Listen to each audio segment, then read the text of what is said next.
flèches. pris le premier. Je pense qu'il y a. Sur Infiniment Grand, c'est plus les enchaînements, il n'y a pas de soucis. Chanson.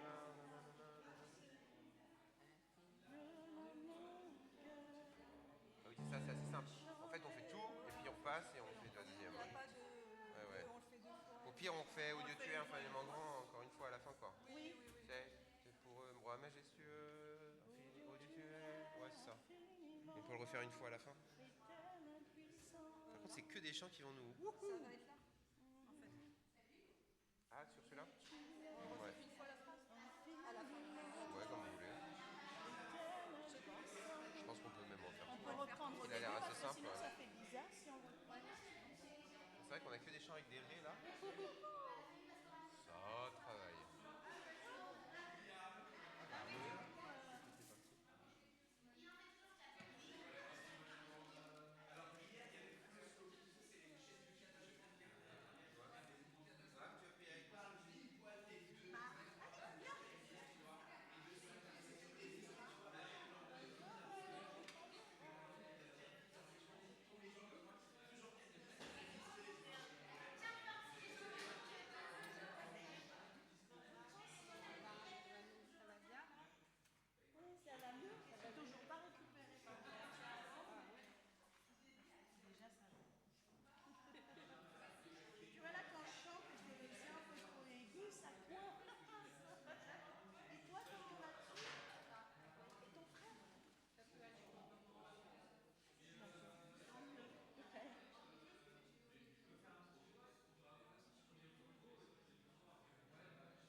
Bonjour et bienvenue à tous. On va commencer par chanter pour vous accueillir et accueillir le Seigneur. Vous pouvez vous lever.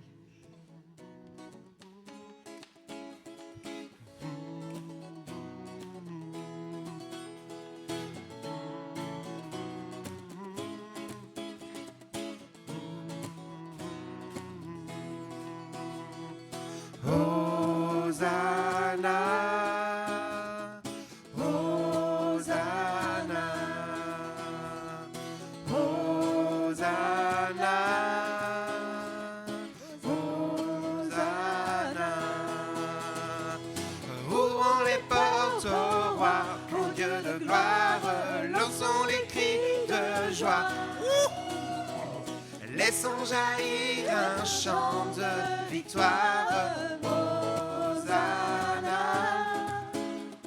Hosanna, Hosanna.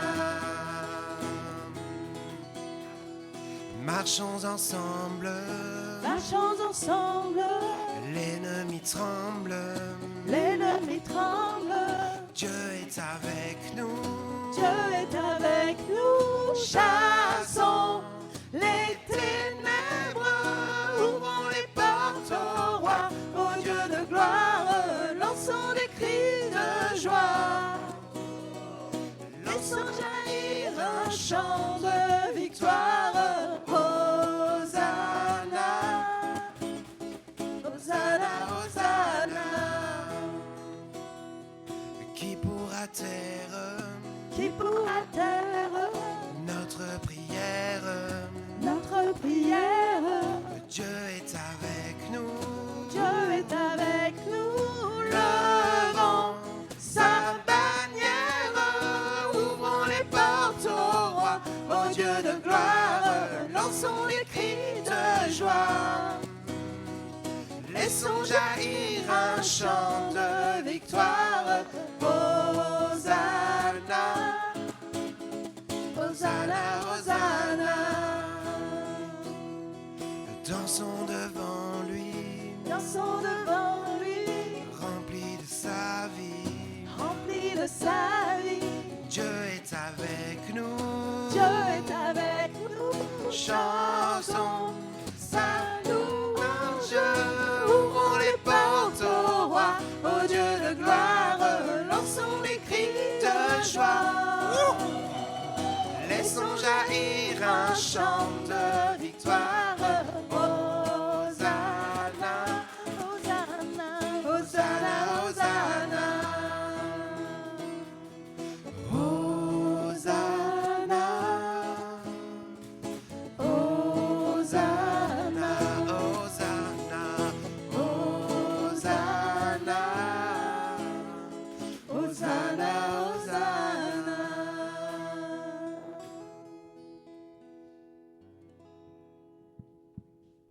Je vous invite à vous asseoir. Et nous allons démarrer ce culte juste par la prière.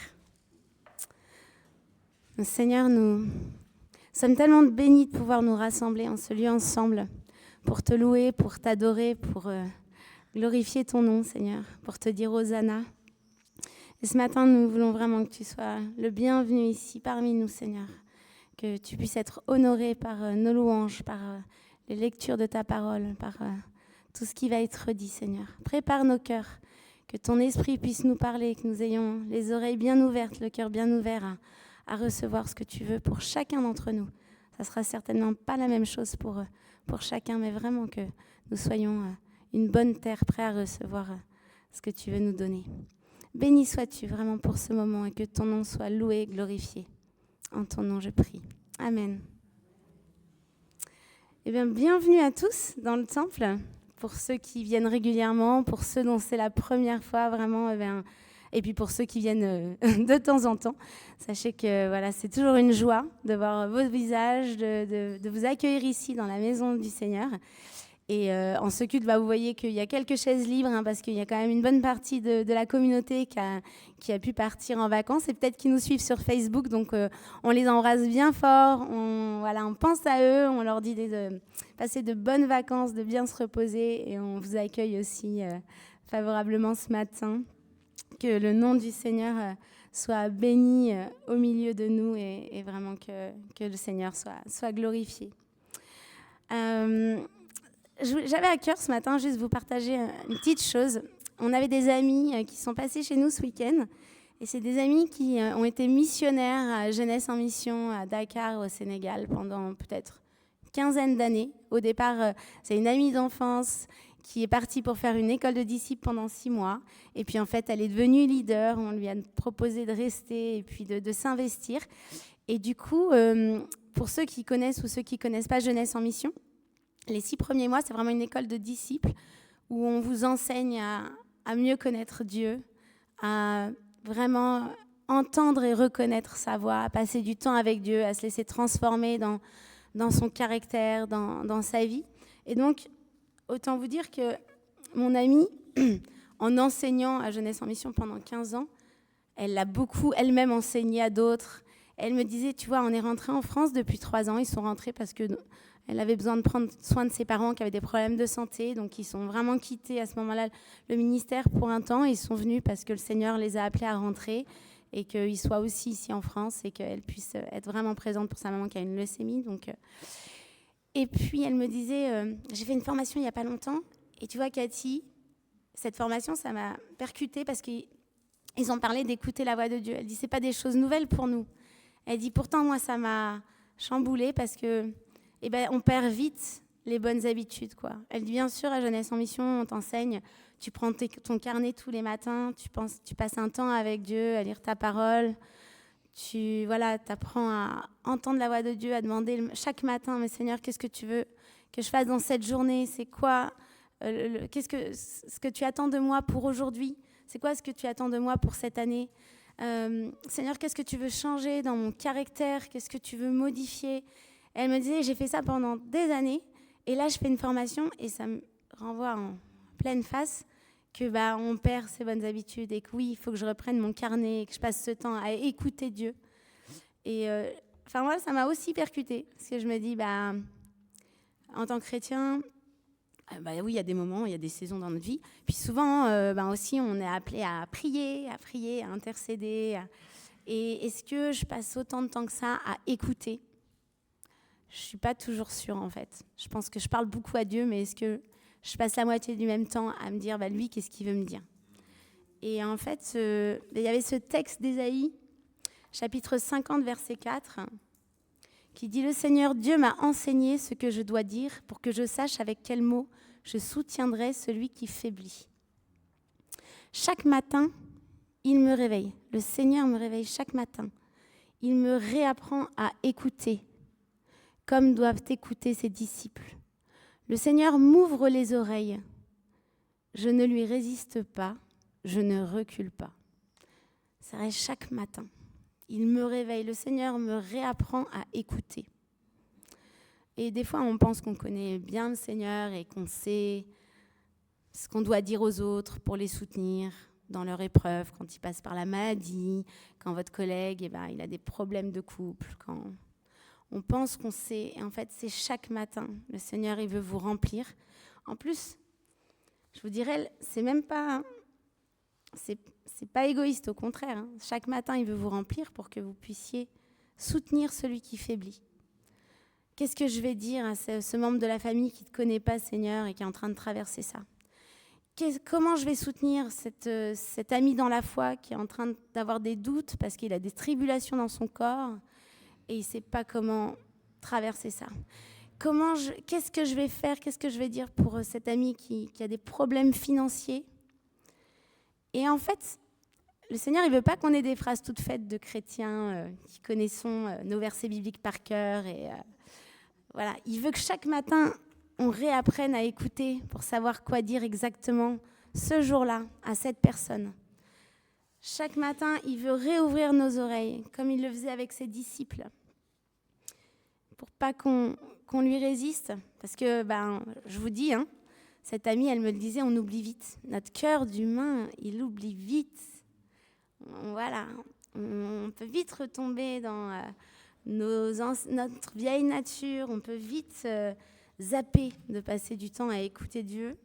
Et voilà, je voulais juste vous partager ça, parce que moi, ça ça m'a remué, ça m'a questionné, et c'est bien. Je me dis comme ça, je reste pas dans mes vieux sabots. Ma foi, elle a besoin d'être chamboulée aussi. Et Seigneur, moi, vraiment, c'est ma prière ce matin. Qu'on puisse avoir chaque matin le désir de t'entendre, chaque matin le désir d'ouvrir nos oreilles et de savoir exactement ce que tu veux pour nous cette journée, ce que tu veux dans ce projet-là. Qu'est-ce que tu veux changer dans nos vies? Qu'est-ce que tu veux qu'on arrête et ce que tu veux qu'on continue? Et Seigneur, on a besoin de toi, mais tellement quotidiennement. Et des fois, on te parle beaucoup, mais on ne te laisse pas forcément la parole beaucoup. Seigneur, apprends-nous à ouvrir nos oreilles. Apprends-moi à ouvrir mes oreilles et à reconnaître ta voix dans toutes ces voix du monde, dans toutes ces murmures partout. Seigneur, juste apprends-moi à être attentive et à vraiment avoir cette volonté de reconnaître, d'entendre ce que tu as à me dire. Béni sois-tu, Père. On va confesser notre foi. On va se lever et on va confesser notre foi avec ce symbole des apôtres. Et on va redire ce en quoi nous croyons ce matin. Je crois en Dieu, le Père Tout-Puissant, Créateur du ciel et de la terre. Je crois en Jésus-Christ, son Fils unique, notre Seigneur, qui a été conçu du Saint-Esprit et qui est né de la Vierge Marie. Il a souffert sous Ponce Pilate, il a été crucifié, il est mort, il a été enseveli, il est descendu aux enfers. Le 3e jour, il est ressuscité des morts. Il est monté au ciel, il siège à la droite de Dieu, le Père Tout-Puissant. De là, il reviendra pour juger les vivants et les morts. Je crois au Saint-Esprit, à la Sainte Église universelle, la communion des saints, la rémission des péchés, la résurrection de la chair et la vie éternelle. Amen. Amen. Je vous invite à vous asseoir. Amen pour cette confession de foi, ce en quoi nous croyons et que nous voulons nous rappeler ensemble. Et là, c'est le petit temps des annonces des activités de la paroisse. Alors, je regarde et je cherche Andrea, mais je crois qu'il n'est pas là ce matin. Donc, de toute façon, les activités sont un petit peu réduites. Sur la période d'été, par exemple, nous n'avons plus tout ce qui est enseignement des enfants, c'est mis en pause. De toute façon, il y a beaucoup de gens qui partent en vacances, qui reviennent, etc. Donc, pour l'instant, ça s'est mis en pause. Évidemment, le culte. Il y en aura tous les dimanches à 10h45. Quoi qu'il advienne, juillet, août, vous aurez toujours un lieu pour vous réunir le dimanche. Je me tourne vers Arnaud. Je crois que le culte du jeudi, par contre, est en pause également. Parce que normalement, nous avons un culte le jeudi suivi d'une agape pour ceux qui peuvent y participer. Mais là, pendant les vacances, il y a une petite pause. La réunion de prière du mardi. D'accord. Et tu peux rappeler l'horaire ? 14h par Zoom. Ceux qui veulent avoir les infos, etc., vous pouvez aller voir Arnaud. Patrick n'est pas là non plus. Mais voilà, donc il y a toujours un petit groupe de prière qui se réunit. Et si vous voulez en faire partie, si vous avez le désir de les rejoindre, peut-être même pour l'été parce que vous êtes plus dispo, etc., sachez que voilà, il a lieu.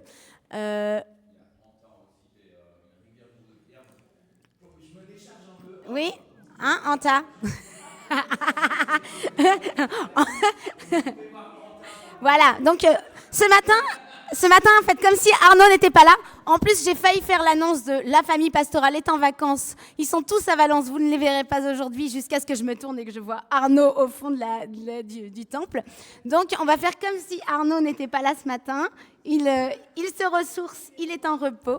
Donc, si vous avez des questions par rapport à la réunion de prière, vous allez voir Anta qui lève sa main. Qui est ravi de lever sa main pour vous donner des infos. Voilà, je pense que pour les annonces, on vous parlera du culte de rentrée, etc. Mais là, profitez de votre été. Donc pour l'instant, je pense que c'est à peu près toutes les annonces que nous avons. C'est ça ? Juste peut-être, on a fait une offrande pour les Soudanais qui sont réfugiés au Tchad. Peut-être que Sam peut... tu veux en parler? Oui, merci pour vos dons. Donc, effectivement, l'entraide s'était engagée à faire un don de 300 € en plus des dons que vous feriez pour l'urgence Tchad, avec les flux migratoires très importants dus au conflit au Soudan voisin.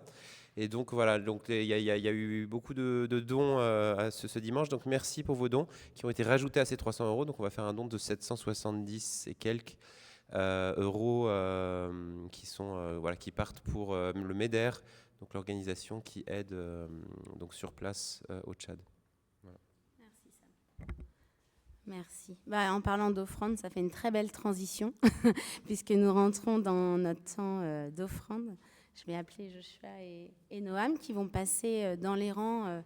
Françoise aussi, tu peux. Oh. Ils t'ont devancé, Françoise. Il fallait courir plus vite. Merci à Françoise, du coup, qui est notre trésorière adjointe au sein de la paroisse et qui est toujours très fidèle. Voilà. Et merci du coup pour vos dons généreux qui nous permettent aussi d'avancer sur les projets de la paroisse, sur les projets pour l'Église, nos projets d'évangélisation, tout ce que nous faisons dans l'année, c'est grâce aussi à votre générosité. Donc vraiment, on tient à vous remercier. Et puis, merci Seigneur, parce qu'il vous a donné en premier, vous redonnez à son Église. Et que Dieu vous bénisse aussi dans ce domaine de vos vies. Et je vais demander juste à Joshua de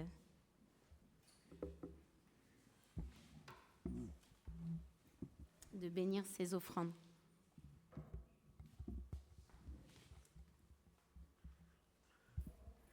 Seigneur notre Dieu, tout ce qui est dans les cieux et sur la terre t'appartient. Et c'est de ta main que nous avons tout reçu.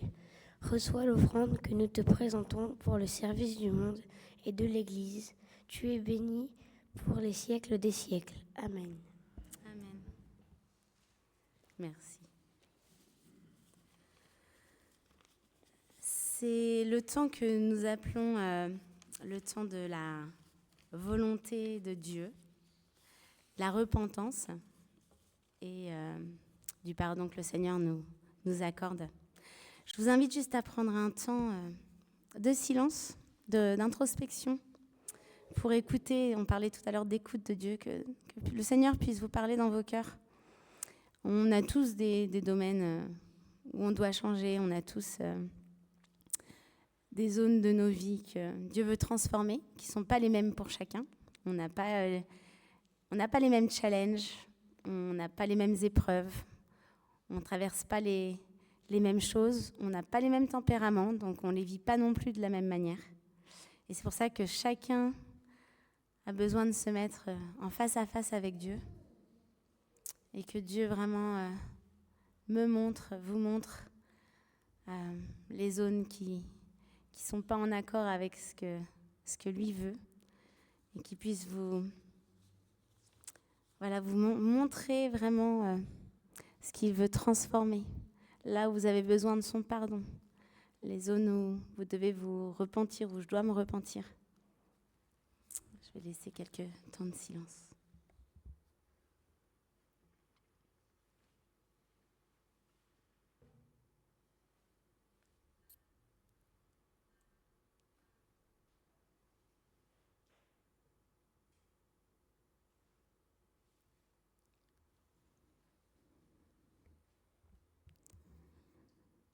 Seigneur, dans ta parole, tu n'as pas dit qu'on traverserait aucune épreuve.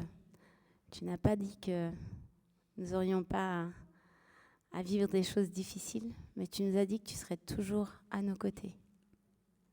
Tu as dit que tu serais là pour nous, Seigneur, que tu traverserais cela avec nous. Et Père, je veux vraiment te demander pardon pour nos cœurs des fois qui doutent de ta promesse, pour toutes les fois où on ne voit pas ton intervention, pour toutes les fois où, malgré savoir ce que toi tu préférais qu'on fasse, on ne fait pas ces choix-là. Seigneur, on a vraiment désespérément besoin de toi. On a besoin de ton amour, on a besoin de ton pardon, on a besoin que tu nous purifies, que tu nettoies tout ce qui ne va pas en nous, Seigneur, que tu changes nos tempéraments, que tu transformes nos colères, nos impatiences, notre manque d'amour et notre égoïsme. Vraiment, Seigneur, touche nos cœurs, purifie-nous, que nous puissions être comme toi, que Jésus, tu puisses grandir en nous et que nous puissions diminuer. Seigneur, merci parce que tu nous as dit que par ton amour, Seigneur, tu mettais le péché aussi loin de nous que tu le pouvais, Seigneur, et tu as versé ce sang sur la croix pour ça, pour que nous puissions être libérés de nos vies passées, de nos désirs charnels qui sont souvent contre toi. Et Seigneur, on croit que tu interviens dans nos vies. On le prend par la foi, ce que tu dis dans ta parole, que tu nous purifies, que tu nous rends libres du péché, que tu nous rends forts en toi. Merci pour ton amour. Merci parce que tu l'as déjà accompli pour nous. Tu l'as fait il y a 2000 ans. Tu n'as pas besoin de le refaire, Seigneur. Et nous nous saisissons de ton pardon. Nous le prenons avec foi pour chacune de nos vies. Amen.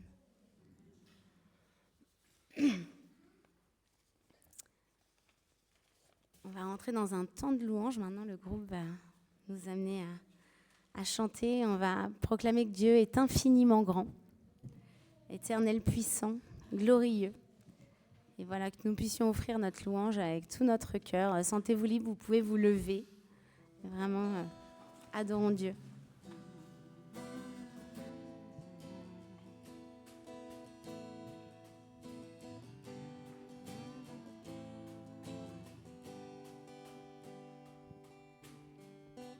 Quand je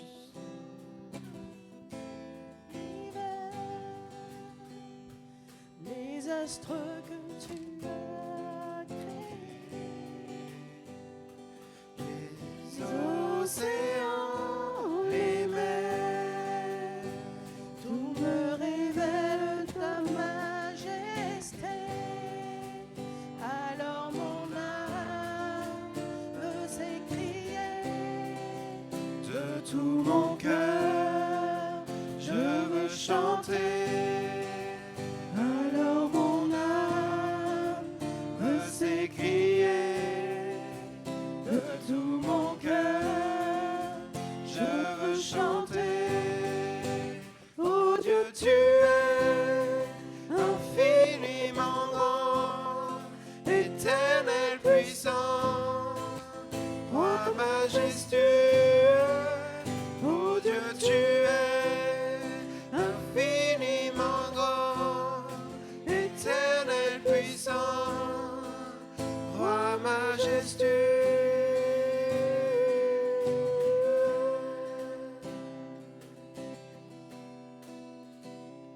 Quand je songe que tu m'as fait, que tu t'es à moi, que pour moi tu as tout fait, tout me révèle ta bonté. Alors mon âme veut s'écrier de tout mon cœur, je veux chanter. Alors mon âme veut s'écrier de tout mon cœur, je veux chanter. Oh Dieu, tu es infiniment grand, éternel, puissant, roi majestueux. Oh Dieu, tu es infiniment grand, éternel, puissant, roi majestueux. Oh Dieu, tu es infiniment grand, éternel, puissant, roi majestueux. Oh Dieu, tu es infiniment grand,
fléchira, toute langue te bénira.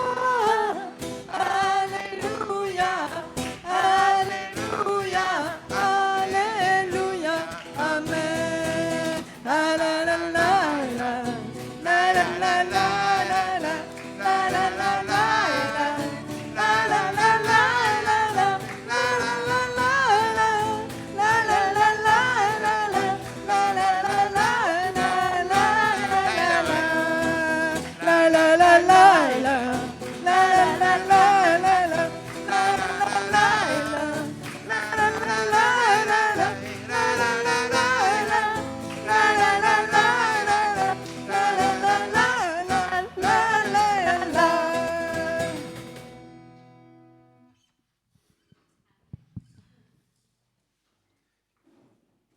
Je vous invite à vous asseoir.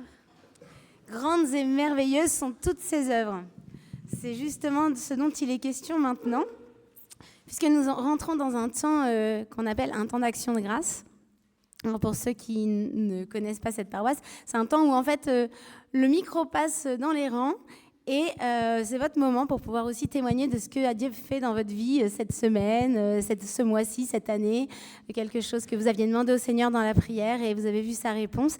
Et c'est justement vraiment en lien avec ce chant « Grandes et merveilleuses sont les œuvres du Seigneur » et qu'on puisse les remémorer, que ceux qui ont un témoignage puissent encourager la foi des autres. C'est hyper important, je pense, en tant que chrétien. Moi, j'ai besoin d'être encouragée par vos témoignages, petits comme grands. On sait que le Seigneur, il agit tous les jours dans nos vies. Et voilà, qu'on puisse se remémorer ensemble les grandes et merveilleuses choses que Dieu fait. Donc, il y a un micro qui va, je crois que c'est Patrick qui l'a. Et du coup, voilà, si vous avez un mot à partager, comme Sonia tout de suite, vous pouvez lever la main. Merci Sonia de pouvoir... Alors moi, je suis hyper reconnaissante parce que donc je travaille chez Darty, on a des contrats Île-de-France, ce qui veut dire qu'on peut être amené à être muté dans n'importe quel magasin d'Île-de-France. Et donc, quand j'ai commencé chez Darty, j'ai été mutée à Mantes-la-Jolie, donc j'étais hyper contente. Et puis, est arrivé un nouveau directeur qui a dit que moi et mon collègue, on était nuls et qu'il fallait qu'on s'en aille. Du coup, j'ai été mutée à Sartrouville, ce qui faisait que le matin, je mettais en moyenne 1h30 pour aller au boulot. Et donc, du coup, après, je suis tombée enceinte, j'étais en arrêt, je suis revenue de congé maternité, j'ai rencontré mon nouveau grand chef, puisqu'il a aussi changé. Et il me dit en entretien, moi, j'ai prévu tous mes mouvements il y a 3 mois, je ne savais pas que vous alliez revenir, donc j'ai pas de place pour vous, sauf à Creil. Donc, Creil, c'est juste 110 km de la maison. Ou alors, j'ai une place à Beauvais, 70 km, ok. Ou sinon, j'ai une place à L'Isle-Adam, alors 64 km, mais par contre, en changeant de métier et en me faisant perdre en moyenne 1 000 € sur mon salaire. Ok, je vais réfléchir, je reviens vers vous. Les choix sont magnifiques. Entre-temps, je lui ai dit que du coup, j'acceptais le changement de job avec le salaire qui allait avec.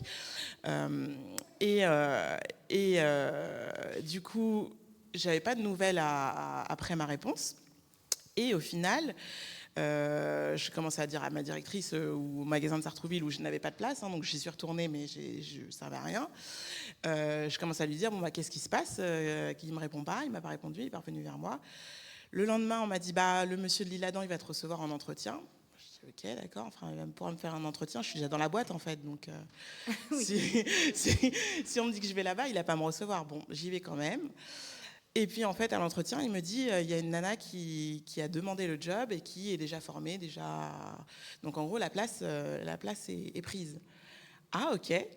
Donc il s'attendait à ce que je sois un peu dégoûtée, mais en fait moi j'étais trop contente parce que 64 km L'Isle-Adam, c'est hyper loin, donc merci Seigneur. Voilà, moins 1000 balles en plus, donc bon, merci Seigneur, on attend la suite. Et puis en fait, jeudi dernier, il y a mon grand chef donc, qui envoie un message à ma collègue, mercredi au soir à 22h, pour lui dire demain matin à 9h, je vais voir Sonia à Mantes-la-Jolie. Ok, le lendemain, je prends la route pour aller à Sartrouville. Et puis, en fait, je reçois un message dans la voiture. Non, il faut que tu ailles à Mantes-la-Jolie. Bon, alors je vais à Mantes-la-Jolie. Je vois mon ancien directeur qui a dit que j'étais nulle, qui m'a fait partir de Mantes-la-Jolie. Et puis, entretien avec le grand chef. Et en fait, Sonia, tu vas reprendre ta place de chef de vente à Mantes-la-Jolie. Donc, merci Seigneur. Maintenant, j'attends la suite. Après, le Seigneur, il a vraiment toujours le meilleur, c'est ça en fait. C'est la souveraineté de Dieu. On ne sait pas toujours, mais en même temps, voilà, Dieu, il est bon. Et franchement, ma prière serait que Mantes-la-Jolie pour toi, Sonia, avec 2 enfants bas âge, ça serait juste top, quoi. Oui, ça fait plaisir d'entendre le témoignage de Sonia. Et on peut se rappeler que les miracles, ça commence toujours par des emmerdes. Hein. Merci Noël pour ce langage. Non, mais parce que quand tu vois, je veux dire, Jésus guérit le paralytique. Bon ben, être paralytique, c'est pas exactement la fête. Non, c'est vrai, c'est vrai. C'est Là, vrai. vraiment, tous les miracles, ça commence par de gros ennuis. Et parce que je lisais ce matin, tu vois, qu'on est beaucoup plus à l'écoute de Dieu finalement quand on a un gros truc qui nous arrive. Et c'est là souvent qu'on met le focus. Seigneur, qu'est-ce que tu veux nous dire? C'est vrai que c'est pas malheureusement, mais le Seigneur, il connaît quand même l'état de notre cœur et il sait que des fois, si on avait la vie toute douce, tout cool, pas dit qu'on se tournerait toujours vers lui. C'est vrai que des fois, le cœur humain, eh ben, on traverse des trucs pas cool parce que pour se tourner pleinement vers Dieu et vraiment être dépendant de lui, des fois, il faut qu'on ait vraiment le nez dans... Je ne vais pas continuer dans les images. Mais on a tellement de chance d'avoir un Seigneur tellement aimant et miséricordieux, parce que souvent nos prières, c'est pas qu'ils répondent avec une rapidité extraordinaire à ce qu'on demande. Pas toujours, c'est vrai. Mais on a quand même le fait d'avoir cet Éternel merveilleux, ce Maître du monde qui nous aime, et on est chouchou chéri, dessus, dessous, devant, derrière et sur les côtés. Et ça, c'est extraordinaire. Ouais. Parce que quelles que soient les circonstances de notre vie, on a cet amour. C'est vrai. Et ça fait toute la différence. C'est vrai, merci. C'est pour Noël. ça que moi, je prie pour les personnes que j'aime qui ne croient pas, parce que je trouve que c'est tellement... Les ennuis, on ne peut pas les éviter, mais c'est tellement solitaire quand on ne sent pas cet amour de Dieu qui nous enveloppe. Complètement d'accord. Ah bah, il y a Arnaud et Anta après. Ouais. Pardon.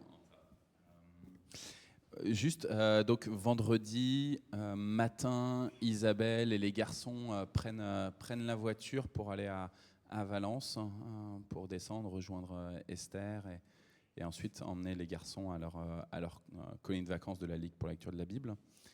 Et avant de partir, chaque 2 ans, c'est l'été et c'est le moment du contrôle technique de la voiture. Et donc mardi, j'emmène la voiture au garagiste. Il la garde tout le mardi pour la préparer pour le contrôle technique. Il la garde le mercredi. Il la garde le jeudi. Et finalement, jeudi après-midi, on récupère la voiture à 18h. C'est bon, elle a passé le contrôle technique, tout est bon. On est ravis, il a changé des pneus, etc. Et donc, vendredi matin, Isabelle part avec la voiture, avec les garçons. Il est 6h du mat', direction Valence. Et la voiture, on va en avoir besoin pour aller jusqu'au lieu de colonie de vacances à Saint-Hippolyte-du-Fort, revenir, partir à droite, à gauche. Enfin, tous ceux qui ont une voiture, en général, l'été, ils l'utilisent, quoi. Et sauf qu'au bout de 4 heures de route, il y a un voyant sur le tableau de bord qui dit qu'il y a un défaut moteur. Et Sandra, qui s'y connaît bien en voiture, elle sait que défaut moteur sur un tableau de bord, il faut s'arrêter tout de suite. Donc Isabelle s'arrête, un peu paniquée. Elle appelle notre garagiste ici à Mantes-la-Jolie. Il ne comprend pas. Et donc elle appelle son assurance. Il y a un remorqueur, tout ça. Et il y a des galères avec le garage où le remorqueur veut la déposer parce que l'assurance dit non, on n'a pas de contrat avec eux, on ne fait pas avec eux, etc. Donc il les dépose encore ailleurs. Enfin, et au final, ça dure 4 heures de temps jusqu'à ce qu'il y ait enfin une valise qui soit posée sur la voiture. Et c'est juste un problème de fusible qui fait que ça met le signal défaut moteur alors qu'il n'y a absolument aucun problème moteur. Et donc, pendant ces 4 heures, ça a été tendu.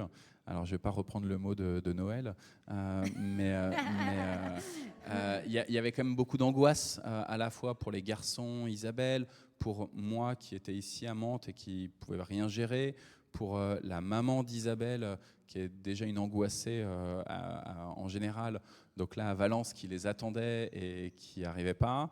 Et puis finalement, merci Seigneur, il n'y avait rien de grave et on a juste découvert ce problème de fusible. Donc, alléluia.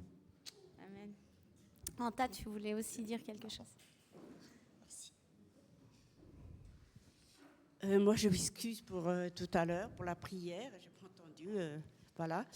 Donc, justement, parlant de prière et ce que Noël vient de dire, c'est vraiment important de prier, malgré que des fois, on est désespéré de dire, voilà, j'ai l'impression qu'il y a toujours des tribulations et que le mal m'attaque à chaque fois. Je prie, il n'y a rien au bout. Mais je vous assure que quand on est en petit comité, hein, je ne dis pas qu'en grand comité, ça ne marche pas, hein, mais on peut s'exprimer, mais vraiment avec sincérité, avec le cœur. On sent, je ne dis pas non plus qu'il n'y a pas Dieu au milieu de nous, hein, mais en petit comité, on le sent vraiment, Dieu, au milieu de nous. Et tu t'exprimes et c'est vraiment très, très, très profond. Et pour ceux qui sont vraiment... et une chose que je voulais témoigner, c'est que j'ai dit à Arnaud toujours, « Oh, j'arrive pas à prier en français, j'arrive ici. J'ai l'habitude de prier en malgache et donc là, j'arrive pas. » Et ça m'a beaucoup aidé, aussi bien le mardi que le jeudi, j'essaye. Hein. Et j'essaye voilà, donc c'est très important la prière, malgré, on dit toujours, il faut toujours demander, malgré que tu t'es désespéré, il n'y a rien au bout et tout, mais Dieu t'entend, il est toujours là, il t'entend, et des fois aussi, comme tu viens de dire, il faut savoir écouter Dieu aussi. Et donc, je vous invite en petit comité le mardi, et puis sur Zoom au temple, hein, quand ce n'est pas les vacances. Donc, c'est très édifiant. Et il y a aussi d'autres frères et sœurs qui sont loin, qui sont avec nous. Et ça nous permet aussi de les connaître. Voilà, merci. C'est vrai, Anta, merci beaucoup. Après, le Seigneur, s'il avait voulu une église avec que des individus solos, ça se saurait. En fait, dans toute l'histoire de l'Église, c'était toujours un groupe de gens. Et je pense qu'il connaît le fait que notre foi, elle a besoin d'être nourrie les uns des autres, quoi. Tout seul, on est quand même plus fragile. Et là où 2 ou 3 sont réunis, tu vois, c'est un petit comité, mais déjà, on est beaucoup, beaucoup plus fort. Donc, le Seigneur, il savait qu'on avait besoin les uns des autres pour s'édifier dans la foi. Et c'est pour ça que c'est super de vous avoir ce matin, parce que vous m'édifiez dans ma foi aussi. Et du coup, maintenant, c'est Thibaut qui va nous édifier dans notre foi. Parce que la foi vient de ce que l'on entend, et Thibaut, ce matin, il va nous apporter la parole de Dieu. Et je vous propose juste de prier pour Thibaut. Seigneur, vraiment, on te demande de bénir Thibaut, de le remplir de ton Esprit Saint, que tu puisses utiliser sa bouche et tout ce qu'il a à pouvoir à nous dire, Seigneur, que voilà, tu puisses l'utiliser pour notre édification. Bénis-le, Seigneur, inspire-le. Et vraiment que tout puisse couler, Seigneur, de sa bouche, qu'il soit vraiment ce canal pour nous. Et Seigneur, tu sais exactement ce dont chacun de nous avons besoin. Peut-être ça sera une petite phrase, peut-être ça sera une parole, peut-être ça sera une question que Thibaut va soulever, mais vraiment que chacun reparte avec quelque chose de toi ce matin. Béni sois-tu et vraiment béni Thibaut. Amen.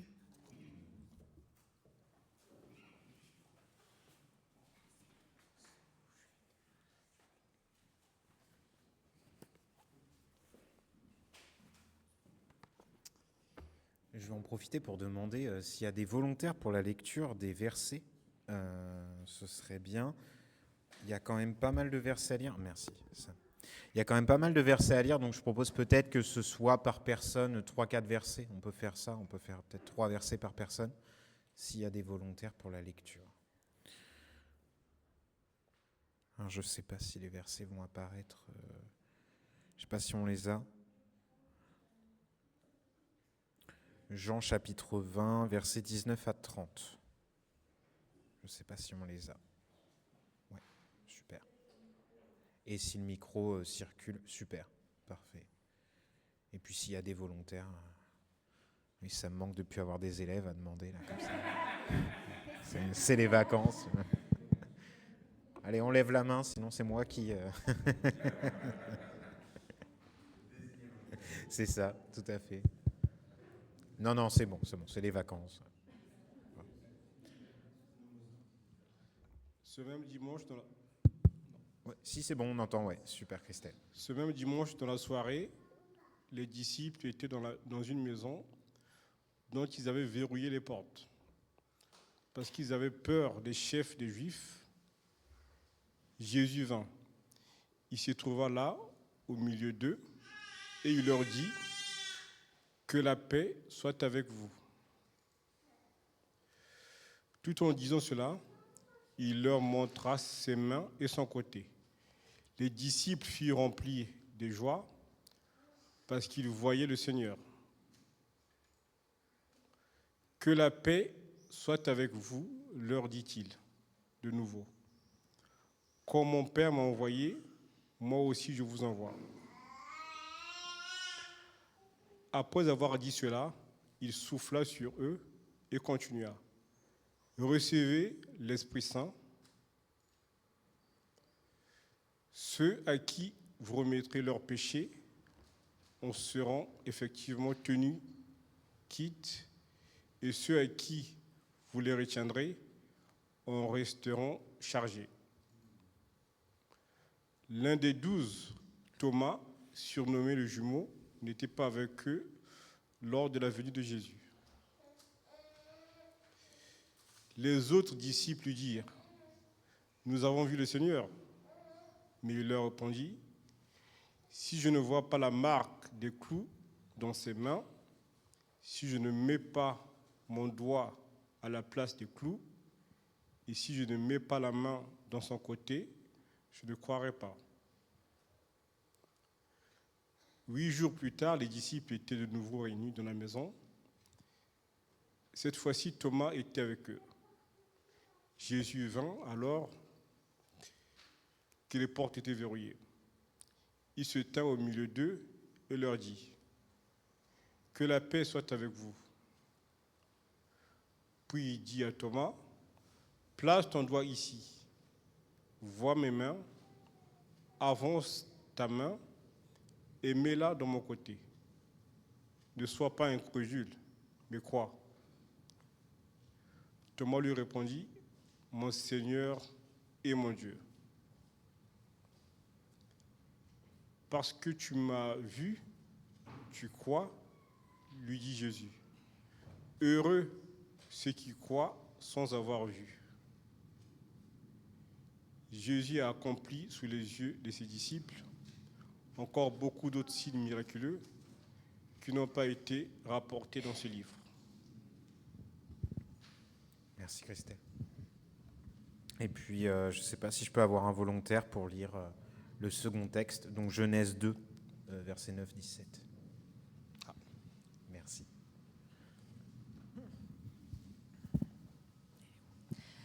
L'Éternel Dieu fit pousser du sol toutes sortes d'arbres d'aspect agréable, portant des fruits délicieux, et il mit l'arbre de la vie au milieu du jardin. Il y plaça aussi l'arbre du choix entre le bien et le mal. Du pays d'Éden sortait un fleuve qui arrosait le jardin. De là, il se divisait en 4 bras. Le nom de l'un était Pichon. Il contourne tout le pays de Havila au sol gorgé d'or. Un or d'excellente qualité. On trouve aussi dans cette contrée de l'ambre parfumé et la pierre précieuse appelée onyx. Le deuxième fleuve s'appelait Gulion. Il parcourt toute l'Éthiopie. Le troisième fleuve s'appelait le Tigre. C'est celui qui coule à l'orient de la Syrie. Et le quatrième fleuve, c'est l'Euphrate. L'Éternel Dieu prit l'homme et l'établit dans le jardin d'Éden pour le cultiver et le garder.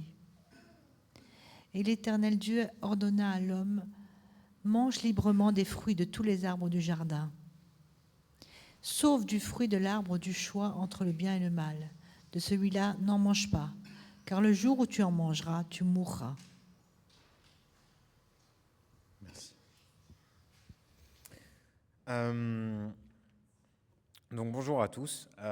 C'est un peu particulier hein, ce matin, le sujet que je vais partager avec vous. Je le vois plus comme le partage de réflexions personnelles hein, finalement. Et vous allez voir que les textes que j'ai pris sont plus pour moi le point de départ de ma réflexion qu'à proprement parler une analyse de ces textes.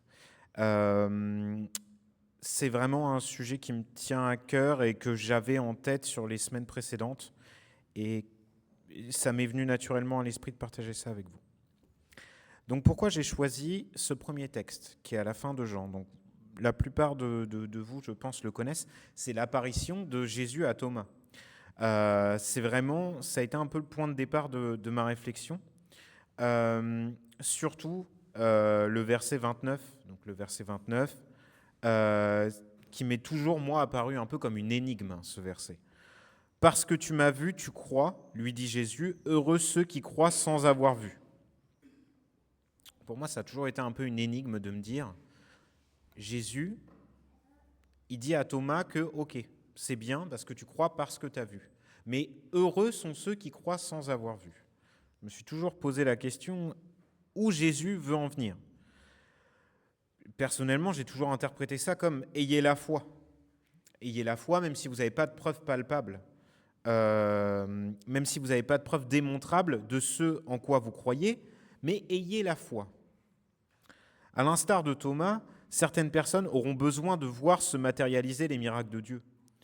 Moi, je sais que j'ai des amis ou des personnes que je connais qui ont besoin d'avoir un petit peu des choses palpables de « il s'est passé ça ». Là, on en parlait tout à l'heure avec les actions de grâce. On a besoin parfois de voir des choses réellement apparaître dans nos vies pour nous solidifier dans notre foi, en fait, de se dire « mais il est là, il est parmi nous, il est vraiment là parce que je vois les choses qu'il fait ». Mais en fait, Jésus, il nous dit « mais vous n'avez pas forcément besoin de voir ces choses se matérialiser.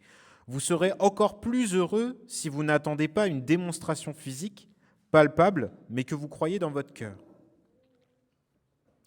Mais en fait, cette réflexion, elle m'a emmené à penser à autre chose. Et c'est ça vraiment qui me travaillait.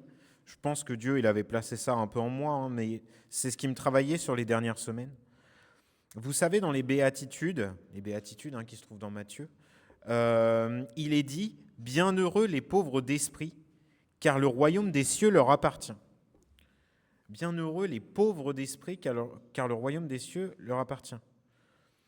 Donc, moi, j'ai un peu tendance à vouloir approcher ces deux notions de croyance et d'esprit, en fait, un petit peu. Mais du coup, on serait plus heureux avec un esprit pauvre, si on suit cette béatitude.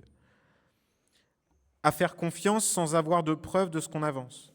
Finalement, Dieu nous encourage-t-il à être sots ? C'est un petit peu bizarre. À faire confiance sans réfléchir, sans avoir de preuves, sans avoir de connaissance de quelque chose, mais à faire confiance malgré tout.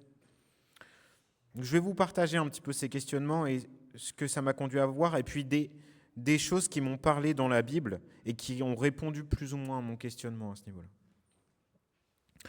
Donc frères et sœurs, vous n'êtes pas sans savoir que lorsque nous sommes enfants, nous sommes encore tous innocents, hein. On n'a pas conscience de ce qui peut faire du mal aux autres. C'est pour ça aussi que j'ai choisi de revenir à la Genèse.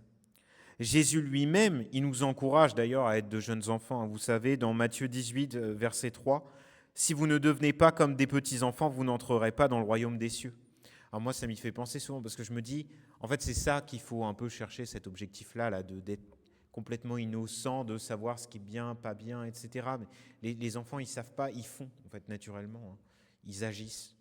Je pense que vous tous ici présents, moi y compris, hein, vous avez vécu ces trucs-là, hein, de vivre avec des regrets, vous savez, beaucoup plus tard, de choses qu'on a fait quand on était plus jeune. Pourtant, on ne se disait pas, à ce moment-là, on n'a pas forcément réfléchi, mais plus tard, on les regrette, ces choses-là. J'aurais jamais dû faire ça. Comme, je ne sais pas, vous repensez à des choses quand vous étiez jeune, comme je regrette la fois où j'ai fait du mal à mes parents en leur répondant mal, en leur disant ça les a blessés ce jour-là, ça se trouve. Et sur le coup, on ne se le dit pas, mais plus tard, on regrette, en fait. On se dit, mais en fait, ce jour-là, j'ai été blessant envers eux. Encore cette autre fois, par exemple, où je me suis moqué de quelqu'un quand j'étais au collège. Mais sur le coup, je ne m'en rendais pas compte. Mais ça lui a fait du mal. Mais bien plus tard, ça vient nous travailler, ça vient nous peiner. Parce qu'on sait que ça fait mal. On a cette connaissance que ça fait mal. Et du coup, ça nous blesse aussi, nous, maintenant. Tous ces sentiments de regret, de culpabilité qui nous rongent de l'intérieur, en fait, ils découlent directement de cette connaissance du bien et du mal. On ne saurait pas que ça fait du mal, on n'aurait pas mal, nous non plus. Vous voyez ? Mais ce n'est pas la seule raison pour laquelle la connaissance peut nous faire du mal, la connaissance. Il y a un verset d'Ecclésiaste. L'Ecclésiaste, c'est un livre de l'Ancien Testament que je vous encourage à relire ou à lire, parce que c'est fabuleux, qui pour moi résume très bien ce que je vais aborder. Donc c'est dans Ecclésiaste chapitre 1, verset 18. En effet, avec beaucoup de sagesse, on a beaucoup de chagrin.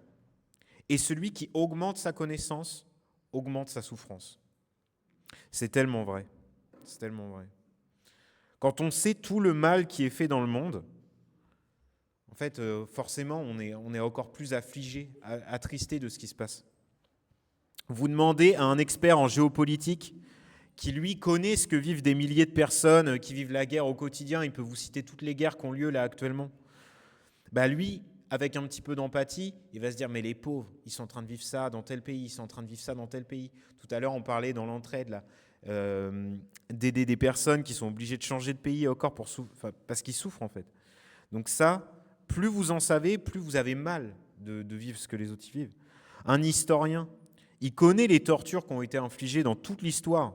Il se dit, mais c'est pas possible de voir dans des millénaires ce que les hommes ils ont fait subir aux autres, en fait. Plus ils en savent, plus ils ont mal de vivre ce que les autres ont vécu. Un psychologue, pensez à un psychologue qui connaît toute la souffrance de ses patients. Forcément, avec un petit peu d'empathie, il va souffrir aussi avec eux. Une assistante sociale, qui est constamment à vivre ce que les autres y vivent. La connaissance de la vie privée des autres personnes, ça fait aussi que vous partagez leur douleur. Ça, c'est terrible, mais c'est des choses très importantes. Mais je veux dire, plus vous en savez, plus vous avez mal aussi. Toutes ces connaissances nous font du mal à l'intérieur. Mais comment l'humanité peut en arriver à des choses pareilles ? C'est ça qu'on se dit. Nous pourrions donc dire, c'est simple, moins j'en sais, mieux je me porte en fait. Je vais éviter de trop poser de questions, je vais éviter de m'intéresser à des choses, je vais vivre dans mon cocon et je vais être mieux. Peut-être que c'est ça que Dieu il m'encourage à faire. Je ne sais pas.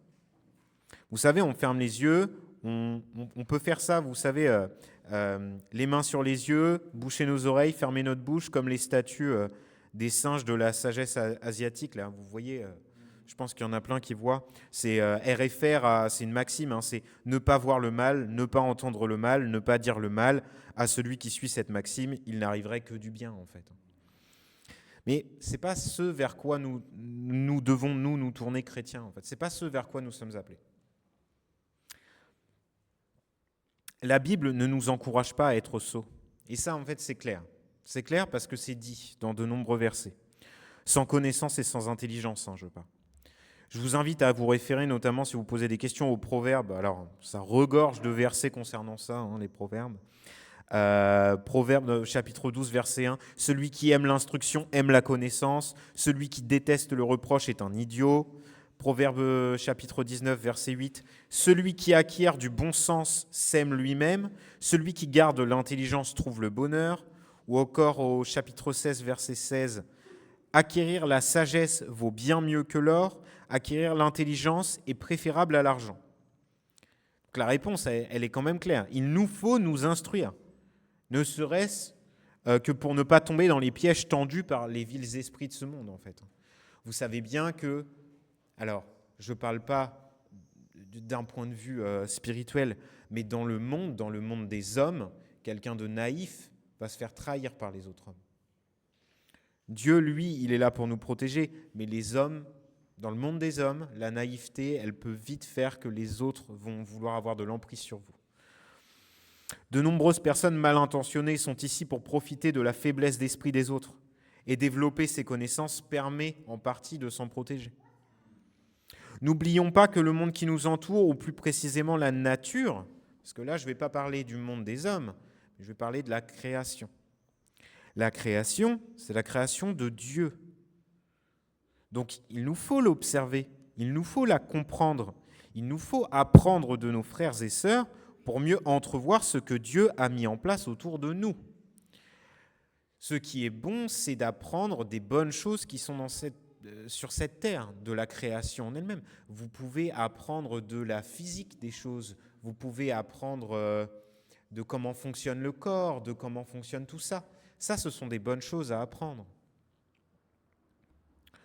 Alors, comment faire la part des choses, en fait, hein? C'est un peu ça le dilemme. Comment faire la part des choses entre ce qui est bon à apprendre pour s'instruire, pour se développer, la vraie bonne sagesse, finalement, et les choses qui pourraient nous faire du mal. On n'a pas forcément envie de savoir. J'ai pas forcément envie de savoir certaines choses que les hommes font. Ça pourrait me faire du mal. Ça pourrait faire du mal aux autres.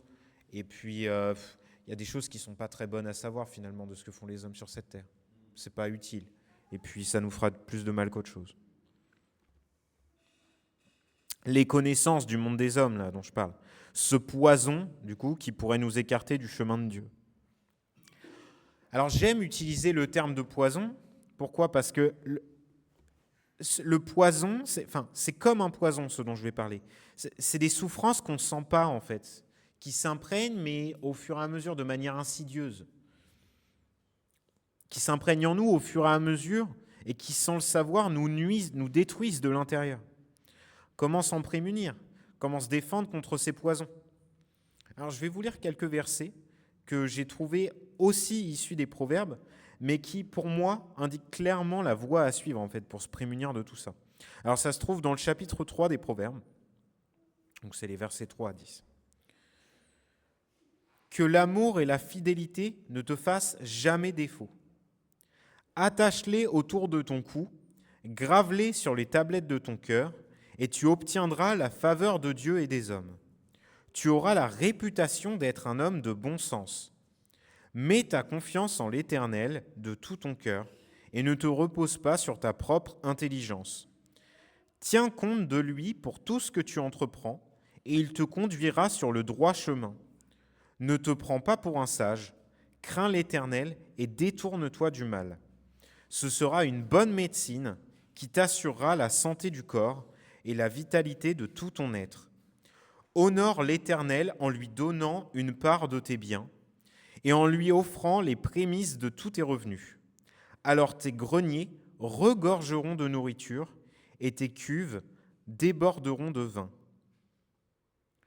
Et ce passage, il a été édifiant pour moi, lire ces versets.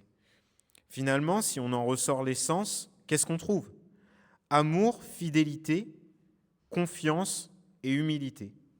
Voilà les vertus qui peuvent vous aider, et m'aider aussi, à surmonter tous les obstacles. Soyons les représentants de ces valeurs dans le monde. Ne haïssons pas nos voisins, mais aimons les autres. Soyons toujours loyaux. Nous devons honorer nos promesses, comme le Seigneur envers nous, en fait. Si vous promettez des choses aux gens, essayez de les honorer au maximum. Plaçons notre confiance en l'Éternel.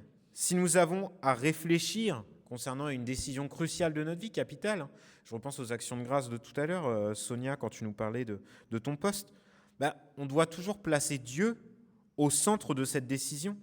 Alors ça, on peut le faire par la prière. L'humilité, ne pas se prendre pour plus intelligent que nous sommes, tout simplement. Nous pouvons toujours blesser par un excès d'ego, en fait. D'où le fait que l'intelligence peut aussi être quelque chose qui peut nous faire trébucher. Et je vous relis donc ces 3 derniers versets. Ça sera une bonne médecine qui t'assurera la santé du corps et la vitalité de tout ton être. Honore l'Éternel en lui donnant une part de tes biens et en lui offrant les prémices de tous tes revenus. Alors, tes greniers regorgeront de nourriture et tes cuves déborderont de vin. Mais c'est là où, pour moi, il y a la solution, et c'est dit un petit peu. Ne te repose pas sur ta propre intelligence. Donc Dieu, d'une part, il nous encourage à être intelligents, mais il nous dit, ne te repose pas sur ta propre intelligence. Pourquoi ? Parce que cette intelligence, en fait, il faut que ce soit la sagesse de Dieu. En fait, c'est ça. Si on lui demande, Dieu, permets-moi d'être éclairé, permets-moi de ne plus être naïf, de ne pas subir les torts des autres, donne-moi la connaissance du monde qui m'entoure, la connaissance spirituelle, mais moi, je suis hyper intéressé par, par l'espace. Donc, est-ce que tu peux m'aider à acquérir de la connaissance sur ce sujet-là ? ok, mais toujours que ce soit en ton nom. Et pas que cette connaissance, je l'utilise pour me mettre en avant, pour me glorifier, mais parce que j'ai vraiment ce désir profond en moi d'en connaître plus. Alors, la connaissance, c'est ça qui est compliqué. Ça a été ce qui a créé, la connaissance du bien et du mal, hein, évidemment, c'est ce qui a créé notre chute. C'est ce qui a créé la chute des hommes. Mais quelque part, maintenant qu'on est dans cet état-là, on peut essayer d'avancer avec Dieu qui nous aide à voir les bonnes choses. Maintenant, on est obligé, on a, c'est pas quelque chose qu'on peut retirer de nous maintenant, on l'a, c'est un piège qu'on a en nous.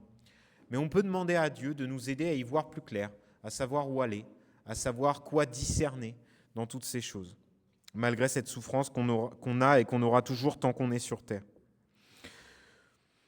Je souhaiterais terminer le message avec un dernier verset issu des Proverbes qui, selon moi, apporte un élément de réponse tangible à ces questionnements. Donc ça, c'est dans Proverbes au chapitre 9 et c'est le verset 10. Le commencement de la sagesse, c'est la crainte de l'Éternel. La connaissance du Dieu saint, voilà en quoi consiste l'intelligence. Et sur ces paroles, je vous invite vraiment à méditer et à prier pour que Dieu, il soit là en vous, à vous guider vers ce vers quoi vous êtes appelés, en fait, ce qui vous aspire en termes de connaissances, en termes d'intelligence. Qu'est-ce qu'il veut pour vous? Qu'est-ce qu'il veut pour vous? Donc Seigneur, je te prie vraiment de venir nous voir, chacun d'entre nous, à l'intérieur de nous, de venir nous guider. De quoi on a besoin? Qu'est-ce qu'on a besoin d'apprendre? Sur quoi on a besoin de devenir des experts finalement, Seigneur? Toi, tu as un plan pour nous, pour chacun d'entre nous ici présents et dans le monde. Et tu sais mieux que personne ce qui est bon pour nous. Donc je te demande aujourd'hui, Seigneur, de venir dans le cœur de chacun et de déposer ce que tu veux qu'il apprenne. Les sujets sur lesquels tu as envie que chacun soit expert pour s'édifier en ton nom et édifier les autres, les aider par les connaissances que tu nous apportes et nous donner l'envie d'en apprendre plus, pas sur le monde des hommes, mais sur ta création, sur les choses que tu as mis autour de nous, que tu as placées autour de nous, Seigneur. Et vraiment, je demande que tu sois là pour guider notre chemin sur nos réflexions, sur nos apprentissages, sur ce qui est bon pour nous, et que tu sois toujours là comme guide et qu'on ne soit jamais perdu, et qu'on puisse te suivre, Seigneur, vraiment chaque jour. Amen.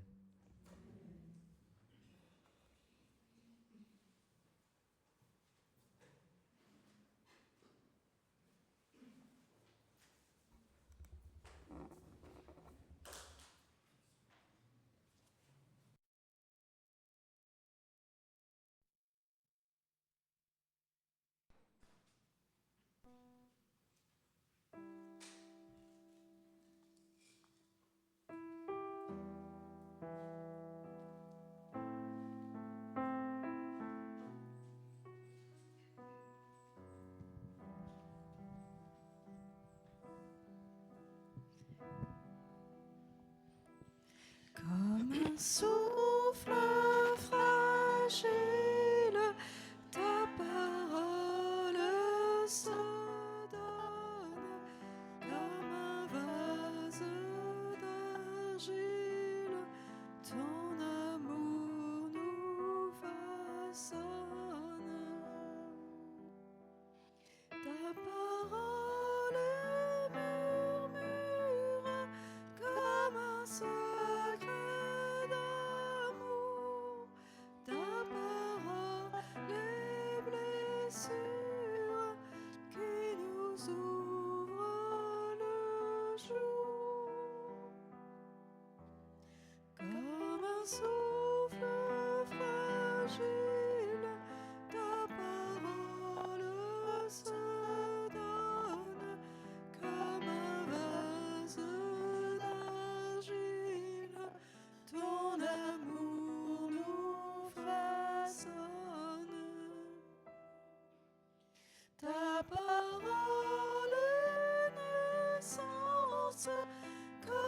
sort de prison. Ta parole est semence qui promet la moisson. Comme un souffle fragile, ta parole se donne comme un vase d'argile. Ton amour nous façonne. Ta parole est partage comme on coupe du pain. Ta parole est passage qui nous dit un chemin. Comme un souffle fragile, ta parole se donne comme un vase d'argile.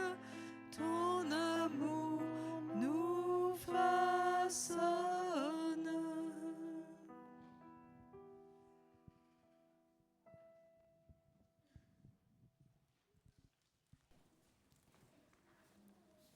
Je vous invite à vous asseoir.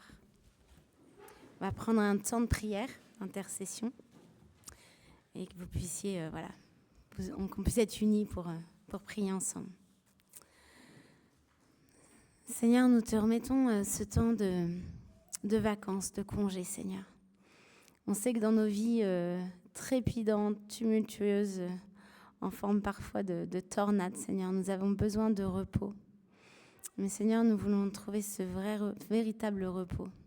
Ce repos en toi, sous tes ailes, Seigneur. Vraiment ce repos de l'âme, des pensées.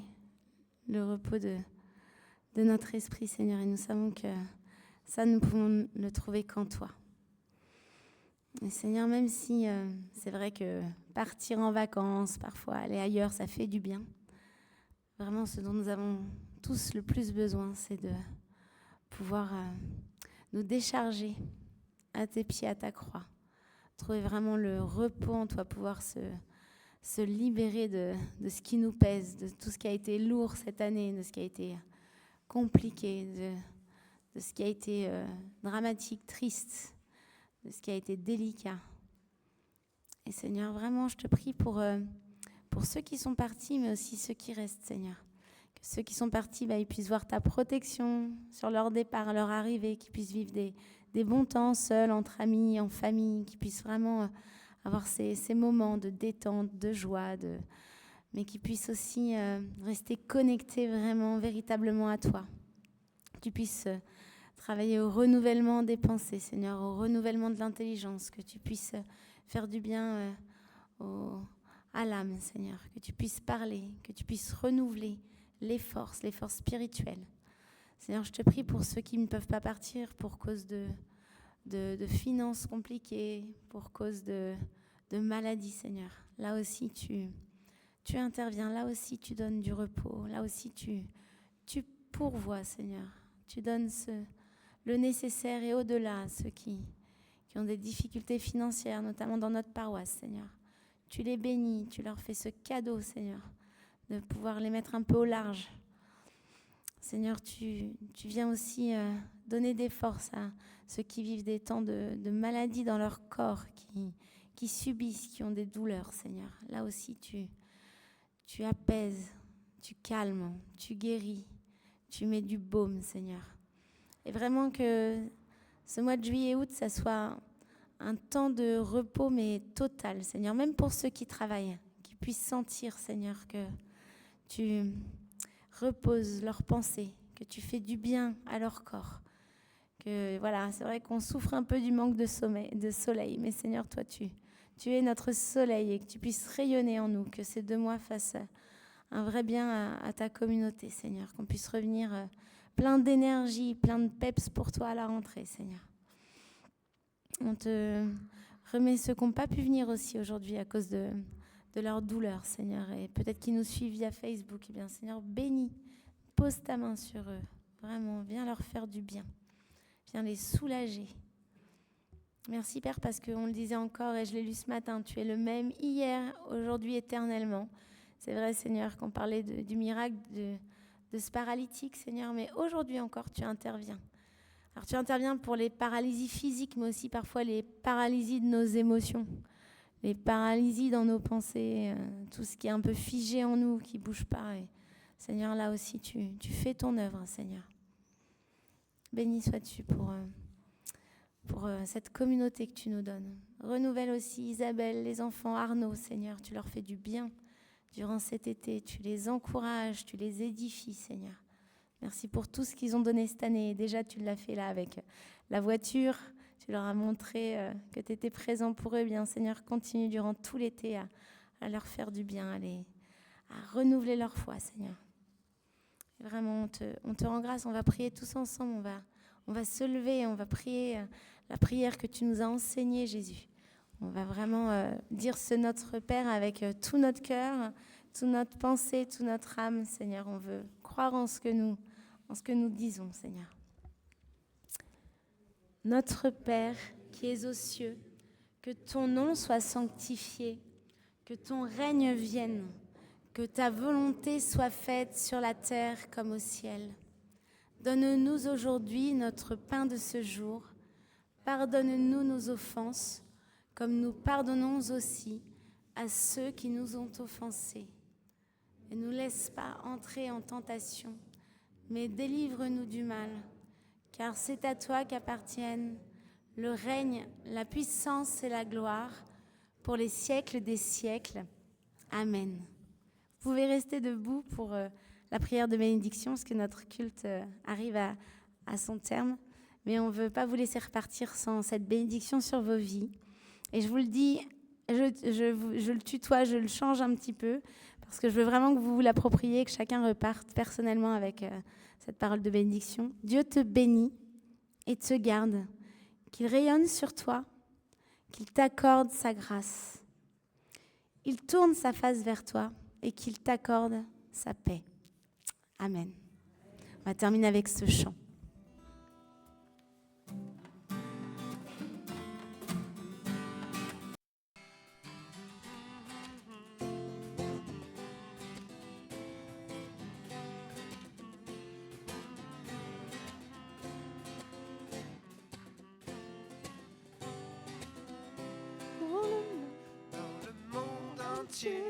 Tu es souverain sur chaque torrent et chaque œil couchant.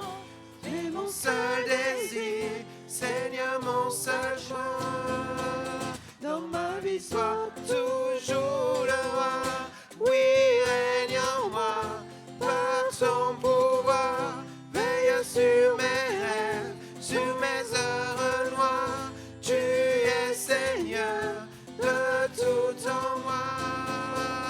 Dans ma vie sois toujours le roi.